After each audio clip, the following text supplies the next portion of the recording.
మిగతా డీటెయిల్స్ లోకి వెళితే భారత అంతరిక్ష పరిశోధన సంస్థ ఇస్రో మరో మైలురాయిని చేరుకోబోతోంది. నావిగేషన్ వ్యవస్థలోని చివరి ఉపగ్రహం IRNS-1Gని రోదసీలోకి ప్రవేశపెట్టనుంది. IRNS-1Gతో సొంత నావిగేషన్ వ్యవస్థ కూడా ఏర్పడనుంది. సైకిల్ మీద రాకెట్ను తీసుకువెళ్లి ప్రయోగించే స్థాయి నుంచి ప్రారంభమైన మన అంతరిక్ష ప్రయోగాలు దేశ విదేశాలకు వాణిజ్య స్థాయిలో సేవలందించే స్థాయికి చేర్చింది మన ఇస్రో. 5 దశాబ్దాల చరిత్రలో ఇస్రో 100 మైలురాళ్లను దాటి 82 ఉపగ్రహాలు, 52 ప్రయోగాలతో అద్భుతమైన విజయాలను నమోదు చేసింది.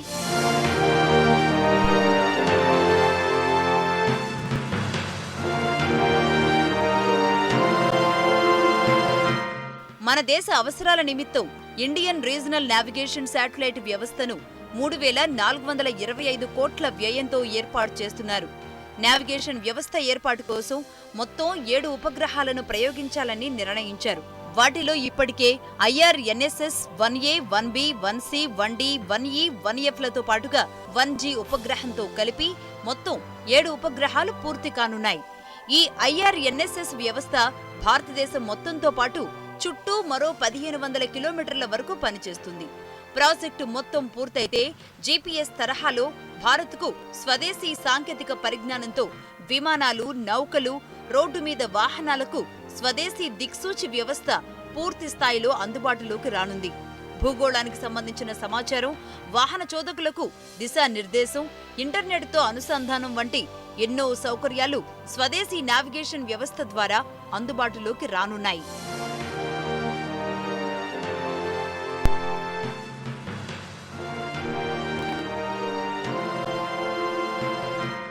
స్వదేశీ నావిగేషన్ వ్యవస్థ కోసం ఇస్రో 2013 జూలైలో IRNSS-1A ఉపగ్రహ ప్రయోగాన్ని చేపట్టింది. 2014 ఏప్రిల్, అక్టోబర్ నెలల్లో, 2015 మార్చిలో, 2016 జనవరి, మార్చిలో వరుసగా IRNSS-1B, 1C, 1D, 1E, 1F ఉపగ్రహాలను ఎలాంటి ఒడిదుడుకులు లేకుండా విజయవంతంగా నిర్ణీత కక్షలో ప్రవేశపెట్టగలిగారు. ఈ నెల 28న ప్రయోగించనున్న IRNSS-1G ఉపగ్రహాన్ని నింగిలోకి పంపేందుకు ఏర్పాట్లు పూర్తయ్యాయి.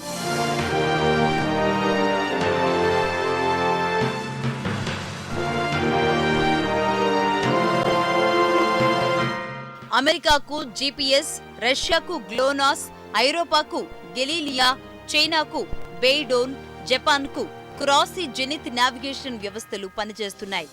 భారత్కు సొంత ఇండిపెండెంట్ నావిగేషన్ వ్యవస్థ అందుబాటులోకి వస్తే అమెరికా GPS కు సమానంగా పనిచేస్తోందని ఇస్రో శాస్త్రవేత్తలు ధీమా వ్యక్తం చేస్తున్నారు.